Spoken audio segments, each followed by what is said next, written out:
সরকারি শিক্ষক সাধারণ স্কুল এন্ড কলেজ। শিক্ষার্থী বন্ধুরা, তোমরা কেমন আছো? আশা করি ভালোই আছো, ঘরে আছো এবং সুস্থ আছো।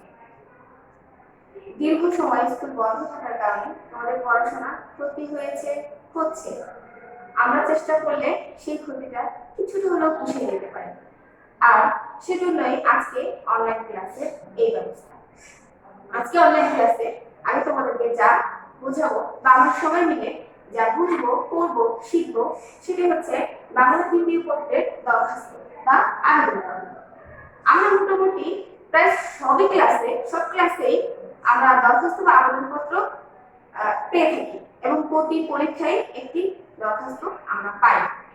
আমরা অনেকেই দরখাস্ত লেখার সঠিক নিয়মটা জানি, আর এই সঠিক নিয়ম না জানার কারণে আমরা আমাদের কাঙ্ক্ষিত নাম্বারটা পাই না।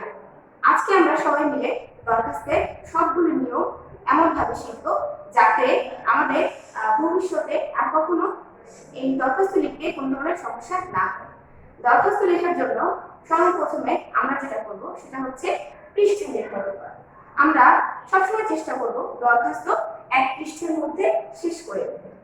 আর যদি কোনো কারণে হাতের লেখা বড় বা দরখাস্তের ভেতরে বর্ণনা বড় হওয়ার কারণে আমরা যদি এক পৃষ্ঠায় দরখাস্ত শেষ করতে না পারি, সেই ক্ষেত্রে আমরা কি করব, একটা পৃষ্ঠা নির্ধারণ করব যে পৃষ্ঠার এই পাশে লেখা শেষ করে আবার এখান থেকে শুরু করতে পারি, যাতে পরীক্ষক এভাবে পৃষ্ঠা খুলে দেখতে পারে।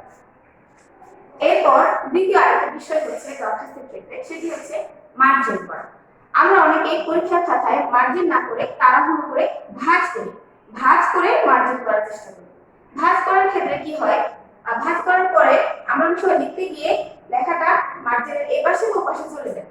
সেজন্য সবথেকে ভালো হয় যদি পেন্সিল দিয়ে স্কেল দিয়ে আমরা মার্জিন করে নিই।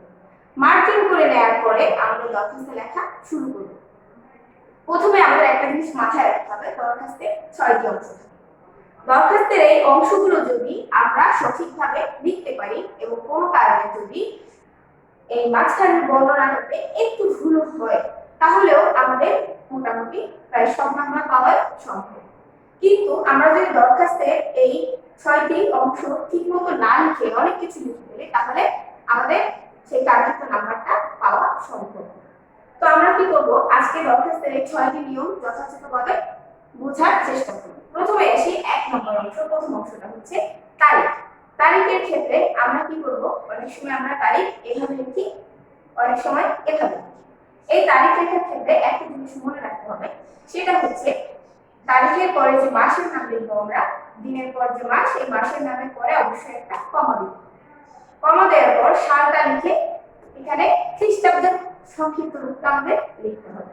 অনেকেই আমরা এটা এইভাবে লিখি, এভাবে লিখলে সমস্যা নেই, কিন্তু শেষের এই যে ত আকার অংশটা, এটা দেওয়া ঠিক নয়।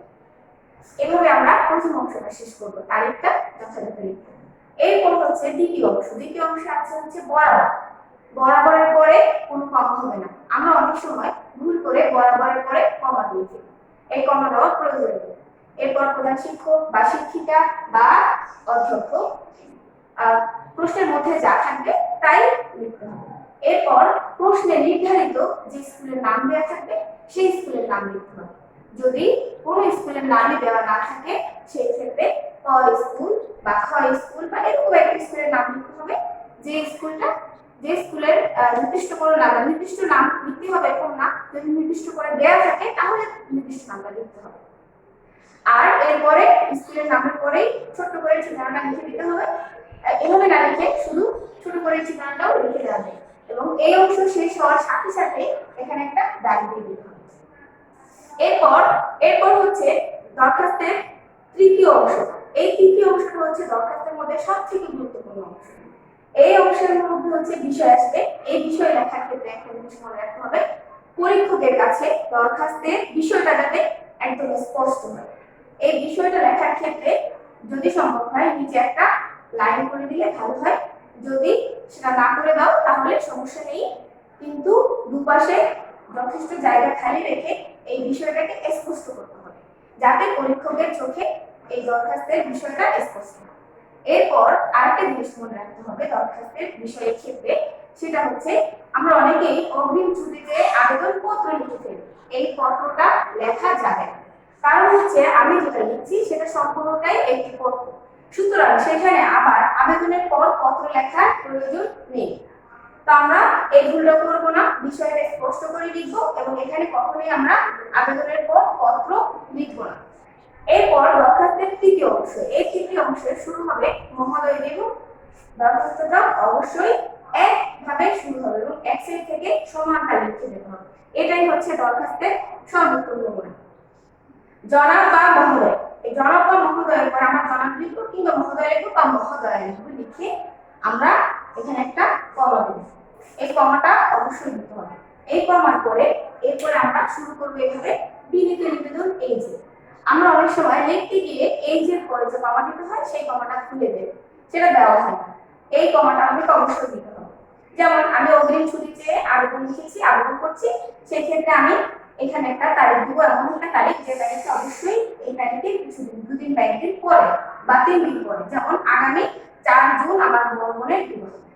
এই দিন উপলক্ষে আমি যে ছুটিটা চাচ্ছি সেই ছুটিটা আমি অনেক বড় করে অনেক বর্ণনা লেখার প্রয়োজন নেই। আমরা কি করব, 2 লাইন 3 লাইন বা সর্বোচ্চ 4 লাইনের মধ্যে এই বর্ণনাটা শেষ করব এবং বর্ণনা শেষ করে শেষ লাইনে অবশ্যই একটা দাড়ি দেব। এই দাড়ি দেওয়ার পর আমাদের চতুর্থ অংশটা শেষ হয়ে গেল। এরপর পঞ্চম অংশ, পঞ্চম অংশের ক্ষেত্রে খেয়াল রাখতে হবে এই বর্ণনার পরে একটুখানি জায়গা খালি রেখে অতএব লেখা শুরু করতে হবে, যাতে কিছু কিছু না হয় বা দেখতে ভালো লাগে সেরকম করে লিখতে হবে। অতএব লেখার পর অবশ্যই একটি কমা দিতে হবে এবং অতএব লেখার পর ঠিক অতএবের লাইন ধরে পরের অংশ লাইনগুলো লিখে নিতে হবে। এগুলো লেখার সময় আমাদেরকে সবসময় একটা জিনিস মনে রাখতে হবে, এই এখানে যে আমরা লিখলাম এই যে নিবেদন, এই যে আমাকে 5 দিনের ছুটি দানে জানাবে মসজিদ, এখানে আমরা অনেক সময় লেখার সময় একটা ভুল করি, সেটা হচ্ছে আমরা বিনতি বা মিনতির সুরে না চেয়ে আমরা অনেক সময় আদেশের সুরে বলে ফেলি। যেমন জনাব আমার ছুটি মঞ্জুর করবে। আমি যার কাছে দরখাস্ত লিখছি তিনি নিশ্চয়ই আমার কাছে মাননীয় ব্যক্তি, আর মাননীয় ব্যক্তিকে কখনো আমরা আদেশের সুরে দরখাস্ত লিখতে পারি না, এটা আমাদেরকে অবশ্যই মনে রাখতে হবে। এরপর লেখা শেষ হলে এরপর আমি কিন্তু একটা ডায়েরি লিখবো, কারণ পঞ্চম অংশটা শেষ। এরপর শেষের অংশ হচ্ছে বিনীত নিবেদন। বিনীত নিবেদন লেখার পর আমরা অনেকে এখানে ভুল করে কমা দিয়ে ফেলি, এখানে কিছুই দেওয়ার দরকার নেই। বিনীত নিবেদনের পরে আমরা যেটা করব সেটা হচ্ছে নাম লিখব। নাম যদি প্রশ্নের মধ্যে নির্ধারণ করে দেওয়া থাকে তাহলে সেই নামটি লিখতে হবে এবং সেই শ্রেণী লিখতে হবে এবং সেই রোলটা লিখতে হবে। আর রোল যদি দেওয়া না থাকে তাহলে ইচ্ছা মতো একটা রোল লেখা যায়। এভাবে যদি আমরা দরখাস্তটা লিখি তাহলে আশা করি আমাদের যে কাঙ্ক্ষিত লক্ষ্য এবং কাঙ্ক্ষিত নাম্বার সেটা আমরা অবশ্যই পেতে পারি। এরপর হচ্ছে আমাদের যে বিষয়গুলো এই দরখাস্তের মধ্যে যে বিষয়গুলো মনে রাখতে হবে সেই বিষয়গুলো আমি আরেকবার বলছি, সেটা হচ্ছে খাতার মধ্যে অবশ্যই মার্কিং করে নিতে হবে। এরপর হচ্ছে আমাদেরকে আবেদনপত্র, এটা আমাদের পুরোটাই একটা আবেদনপত্র, এখানে আবার নতুন করে পত্র লেখার দরকার নেই। এবং আরেকটা জিনিস মনে রাখতে হবে সেটা হচ্ছে দরখাস্তের মধ্যে একই জিনিস বা একই লাইন বারবার ঘুরিয়ে ফিরিয়ে দেওয়া উচিত নয়। এরপর আরেকটা জিনিস মনে রাখতে হবে সেটা হচ্ছে প্রতিটা অংশের শেষের পরে দাঁড়িয়ে থাকে। আশা করি তোমরা সবাই আমার কথাগুলো বুঝলে, তোমরা যে আমাকে শুনছো আমাকে দেখছো, আশা করি তোমরা আমার কথা বুঝতে পারছো। এখন তোমরা যদি আমার এই কথাটা সম্পূর্ণ বুঝে থাকো তাহলে তোমাদের আগামী দিনে তো পড়া মানে বাসায় তোমরা পড়বে এবং নিজে নিজে লেখার চেষ্টা করবে ঠিক এই নিয়ম করে বা এইভাবে আমি যেভাবে বুঝালাম ঠিক সেভাবে যদি লেখার চেষ্টা করো। সেজন্য তোমাদের বাসায় কিছু কাজ দেওয়া হচ্ছে, সেটা হচ্ছে বিনা বেতনে অধ্যয়নের জন্য আবেদন, তৃতীয় ঘন্টার পর ছুটির আবেদন। এই দুটি দরখাস্ত বা আবেদনপত্র তোমরা বাসায় লিখবে, শিখবে এবং বোঝার চেষ্টা করবে। তোমরা সবাই ভালো থেকো। আল্লাহ হাফেজ।